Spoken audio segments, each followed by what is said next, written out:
Cowboy G-men, hard-riding, fast-shooting government secret service men of the Old West, working undercover on dangerous special assignments, courageous, resourceful fighters for law and order.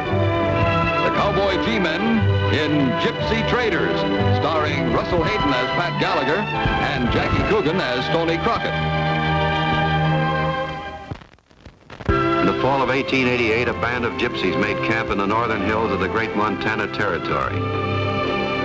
As a rule, gypsies don't remain long in one spot, but this band had been in this location for more than a year. And here was the reason: copper, material for their craftsmanship. And there were other minerals. The band had staked out claims all over the region. Most people in the area thought this was all right. But in the town of Bender, close to the mineral strike, there were those who felt the claims should be taken away from the gypsies. So an action at law had been brought against the gypsy band, with federal judge William Garrison presiding. And on the morning of November 7th, 1889, the judge was prepared to render his decision.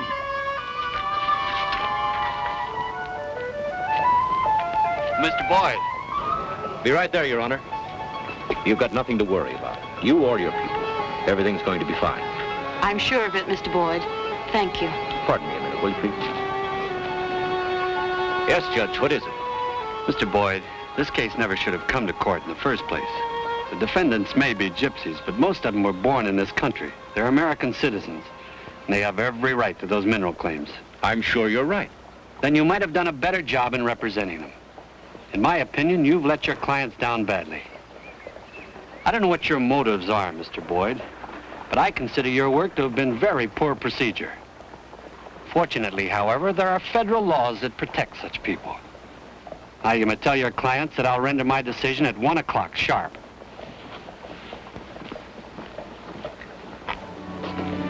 Is something the matter, Mr. Boyd? No, nothing at all.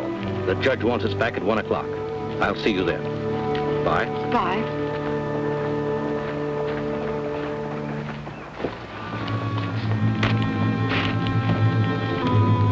The judge is going to give his decision at 1 o'clock. I'm pretty sure it'll go in favor of the gypsies. What went wrong?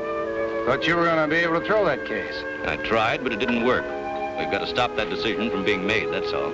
How do you figure on going about it? That's up to you. At midnight tonight, this territory becomes a state. After that, the judge won't have the power to make those decisions. So, break it up. I don't care how, just break it up. That sounds pretty rough. You want your share of those mineral rights, don't you? Then break it up. Okay, Boyd. You're the boss.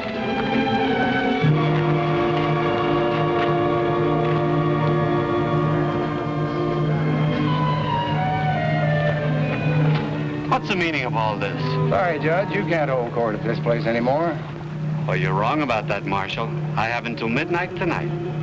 You got your dates mixed, little, ain't you, Judge? My calendar says that you was through at midnight last night. Why, this is out-and-out subterfuge. You're just trying to stop me from holding court, that's all.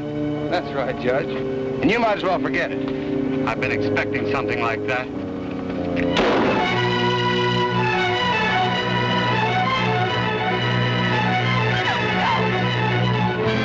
Put you in jail, Judge, for killing a man. That was in self-defense. He would have shot me. I'm sorry, Judge. You'll have to tell that to a jury. This whole thing is a frame-up, Miss Angela. Get word to Denver for me, the federal authorities. Get a writ of habeas corpus. Oh, no, you don't. Oh, a writ of habeas corpus, Miss Angela. Habeas corpus. Take him inside and put him in a cell. All right, Judge, inside. Well, we were lucky. He played right into our hand. Yeah, we'll keep him locked up till midnight and turn him loose. Oh, no, we won't. We'll hang on to him. What do you mean? What for? But you said after midnight he has no jurisdiction here. I've been thinking that over. We kept him from announcing his decision before the deadline, but if we turn him loose, he could claim we forced him to do so. He could make it stick. What do we do with him? Keep him locked up. We'll get a jury together, try him for murder, convict him, and hang him. We'll never get away with it? Oh, yes, we will. It'll all seem perfectly legal. But isn't there some way somebody can get him out of jail? He told that girl to get some kind of a writ or something. A federal writ of habeas corpus? Yes, but she'll never get that word to Denver. Not a chance of it. But Mr. Boyd was wrong. The gypsy girl did get the message through to Denver. And 3 days later, 2 federal Secret Service men rode into the new state of Montana. And one of them carried the legal means of freeing a man from jail. Habeas corpus, deliver the body.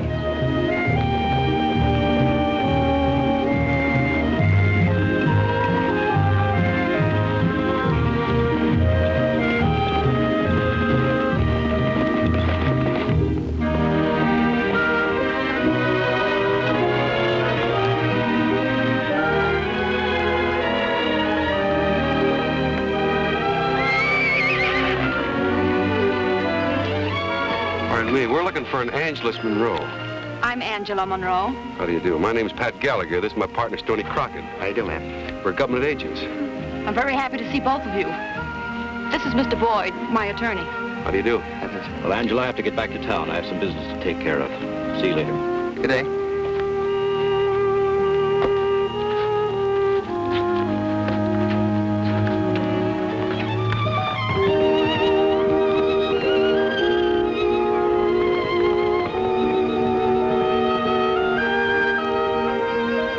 Boyd has been trying hard to keep my people from losing our mineral rights. Your people are gypsies, aren't they? Yes, they are. You don't usually find gypsies this far west. We might not be gypsies much longer. My people want to settle down here. We will if we're given a chance. You sent a message to Denver, miss, about a federal judge who was being held prisoner. That's right. Did you bring the writ with you? Yeah, we brought the writ. Who's holding this judge? The town marshal of Bender. What are they holding him for? Murder. But he shot the man in self-defense. What caused the shooting? Some men in town want to take our mineral rights away from us, and the judge was going to rule against them, and the gang knew they had to stop him some way. But he is innocent. Where's this marshal now? In the town of Bender. That's about 5 miles from here, south. Well, Stoney, I guess we'd better head for Bender. Goodbye, Miss Angelus. So long, ma'am. Bye.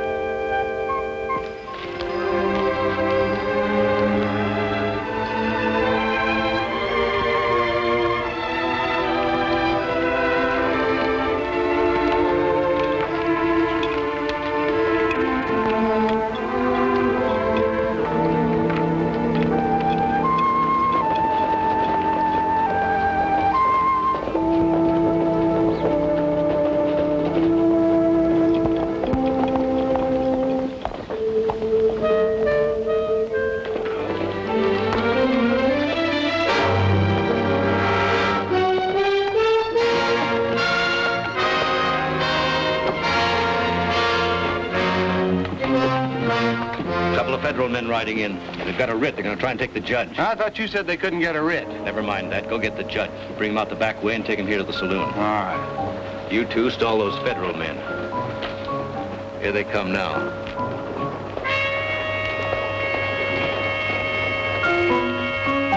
Get to it.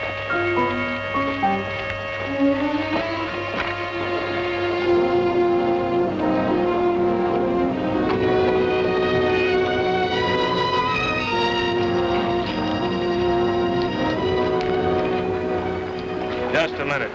There's no visitors allowed in there. Well, we're not exactly visitors. Well, then who are you? Let's put it this way. Who are you? Well, it's none of your business, but I'm the new deputy.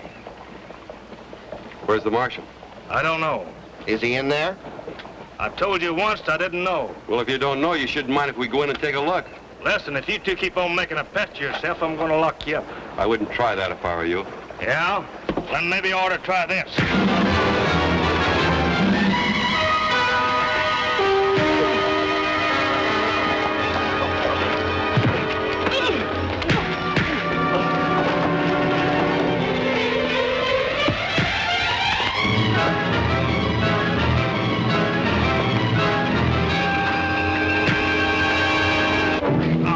Take it easy.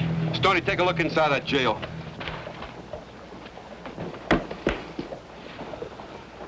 You're going to get in a lot of trouble for protecting a peace officer. A peace officer. We're officers ourselves, government officers. Hey, Pat, there's nobody in here. There's cells and the back door's wide open.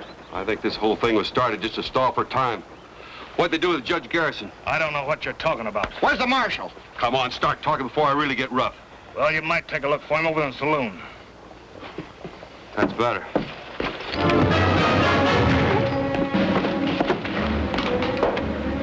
Some people just won't learn, will they?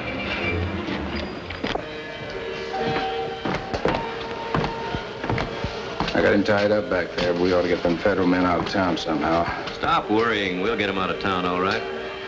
What are you doing with the coat? Belongs to the judge. Grabbed it up and we left the jail. Put it back at the bar. I might have use for it.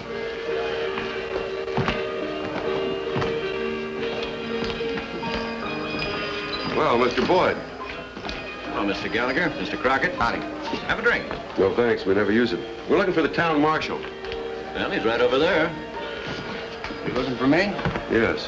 We're government agents. We got a writ for you. Writ? What kind of a writ? Habeas corpus. It commands that you deliver to us the person of one William Frederick Garrison. Garrison. Who do I know by the name of Garrison? Quit your stalling, Marshal. He's a circuit judge for this district, and you know it. Yeah, you better turn him over to us, Marshal. Well, I haven't the slightest idea where he is. If you can find him, I'll be glad to turn him over to you. Thanks. Come on, Stoney.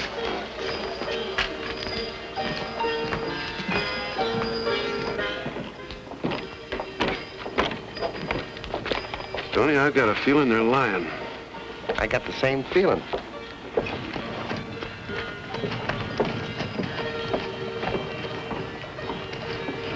What's the matter? I don't know, Pat, but ever since I came into this town, I just itch all over. Yeah, I think maybe we'd better split up.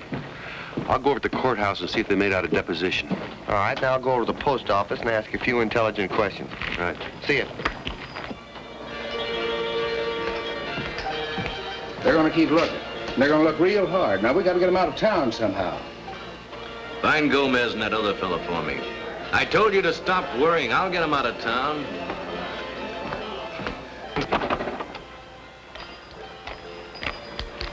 Find out anything, Stoney? Not a thing. Hey, look at that fancy Dan Cowboy down there in a frock coat. Out. That could be the judge. Come on.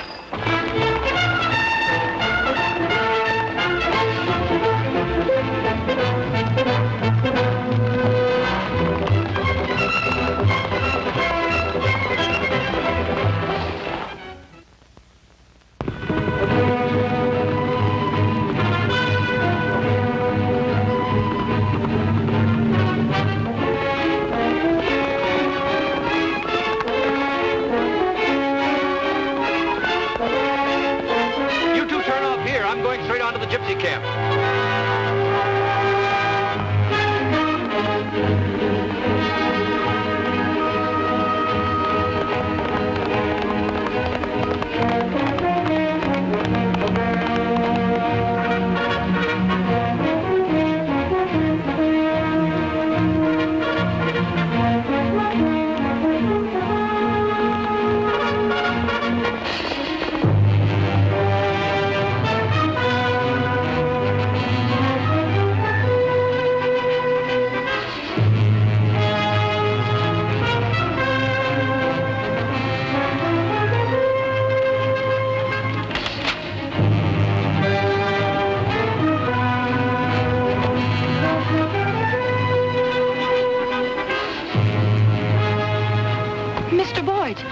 Angela, those federal men have turned against us. They've sold out to the other side. The federal men? But I sent for them. What do you mean, Mr. Boyd? The marshal talked to him. He offered him a share of the mineral rights. Now they're after me. He figured with me out of the way, they won't have any more trouble. All through this thing, my people have been on the side of the law. But if they try to hurt you, we'll fight.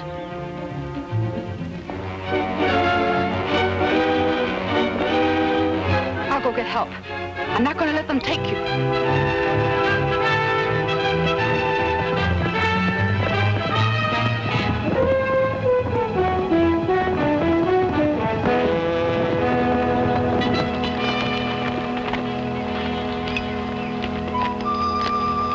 Oh, so it's you.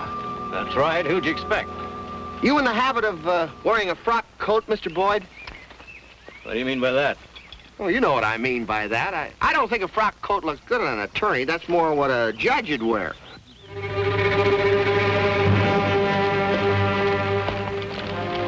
What do you you want here? You don't seem very happy to see us. Where's the judge? You went into town to get him. We couldn't find him. But we're still looking. Well, I was in town to stop by the courthouse. Went over the transcripts of your case. Your attorney here hasn't been much help to you, Miss Monroe. You don't know what you're talking about. I think I do. This fight in front of the courthouse, were you there when it happened? Yes, I was. The judge was going to hand down his decision on the mineral rights. At what time? 1 o'clock. What are you driving at, Gallagher? You were the attorney on the case. Why weren't you there? I'd have been there when court was called. How long did the fight last, Miss Angela? Oh, I don't know. Was Mr. Boyd there during the fight? No, he wasn't. I didn't see him anyway. Where were you, Mr. Boyd? What are you inferring? I think you're part of the gang in town. As a matter of fact, you might even be the ringleader. You're out of your mind. No, now, come on. What happened to the frock coat, Mr. Boyd? What frock coat? Now, you know what I'm talking about. Don't stall, Boyd. You're under arrest, Boyd. We're taking you into town. You'd better be right, Gallagher. You hadn't been wrong in a long time. Now, just be a nice fella. Move out.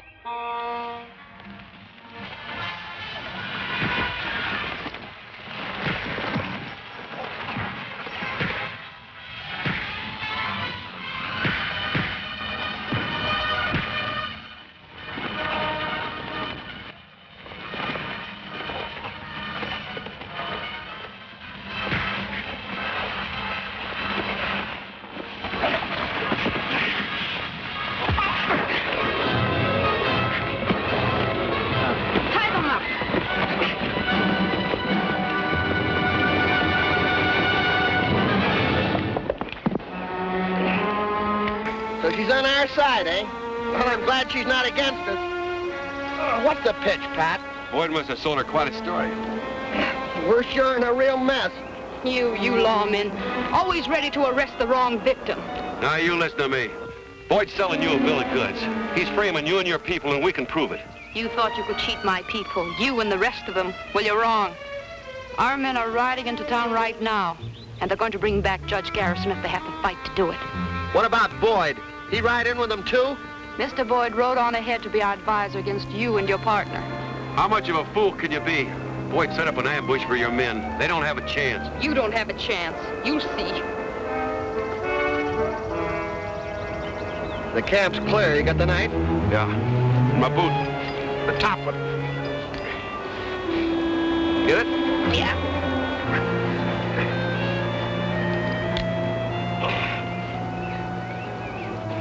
We've got to get to town before it's too late to help those gypsies. Yeah, but how are we going to do it? We don't know where the horses are and our guns are gone. We'll have to split up and find them. You know, cut the circle? Yeah. Look, you take the south end of camp. Yeah? I'll take the north end up near the rocks. The first one that finds the horses Give the whistle. Right. Good luck.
How do you feel? I'm all right. I'm sorry you landed so hard. I had to stop you from driving that knife into my back. I don't care. You can't stop them now anyway. Wait a minute. I want to show you something. I've been trying to tell you about this for some time. This proves that Boyd's behind all your people's troubles. How does it prove it? He wore this coat into camp, then hid it behind that rock to keep you from seeing him wearing it. Look at that. Read it. Property of William F. Garrison. Yes, Judge Garrison. This is his coat. Now, do you still think Boyd's innocent? I was wrong, terribly wrong. I've got to stop my men. They're miles ahead by now. I have to, Pat, I just have to. But how? We can go through the marshes. Do you know the way? Yes. Good. Now, my partner and I'll have to have our horses and our guns. Of course, come with me.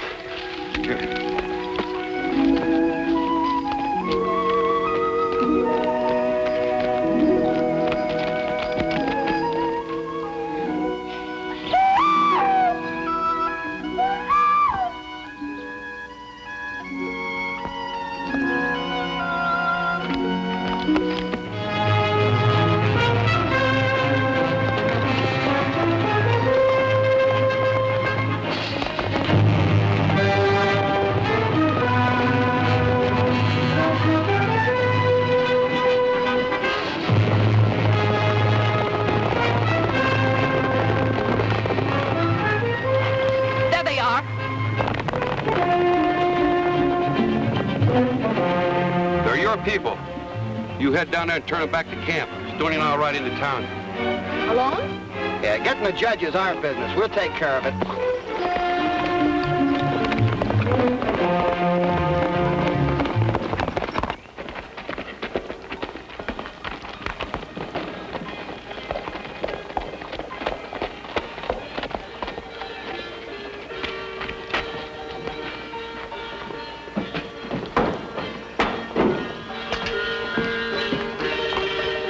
The gypsies are coming into town to try to take the judge.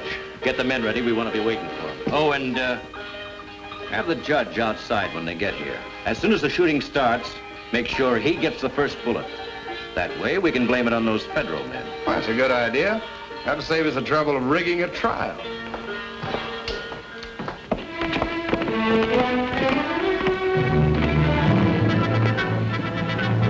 Well, looks like they're not going to show. Let's take the judge over to Carter's and try him as we planned. What kind of a trial will that be, Boyd? A rigged jury, a mockery? That's right, Your Honor. We're going to try you, find you guilty, and hang you before you even have time to think about it. You'll never get away with this. The federal government will act somehow. They've tried to act before, Your Honor. All they've done so far is pull boners. Look, federal men. Let them come. We're ready for them.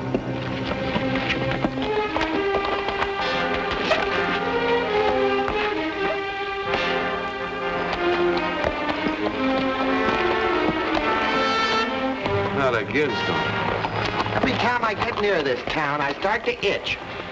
Yeah, I got a feeling somebody's itching to take a shot at us.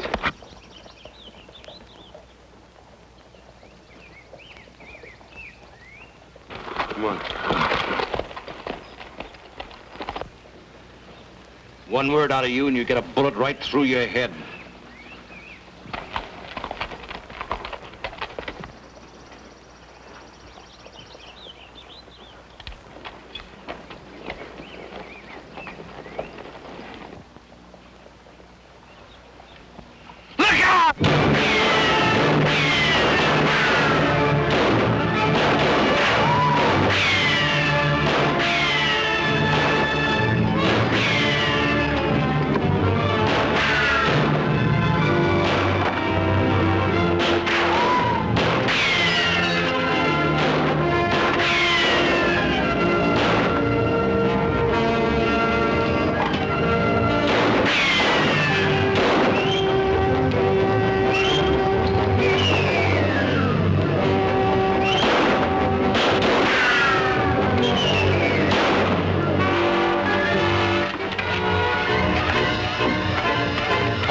Kill the judge.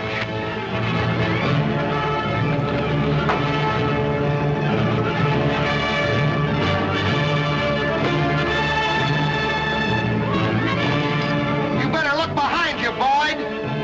Drop that gun, Boyd. Where's the keys to the handcuffs? I've got the writ of habeas corpus, Judge. From now on, you're a free man. You won't be free, Boyd, for about 20 years. I'll personally see to that. Mr. Gallagher, you've saved the judge. Yes, we've saved the judge. I want to tell you, Judge, that we're sorry that we were so late. Personally, I feel you couldn't have gotten here at a better time. And you can tell your people that I've made my decision in their favor. And I'll see to it that it stands up. Here, Judge, you may need these. All right, come on. Oh, that's wonderful. By the way, you're both invited to our celebration. Well, thank you very much. Gee, I hope there's a lot of food. But we've got another assignment. Oh, gee. Goodbye, Angel. Goodbye, and thank you. Goodbye, miss. Goodbye. Hey, stop!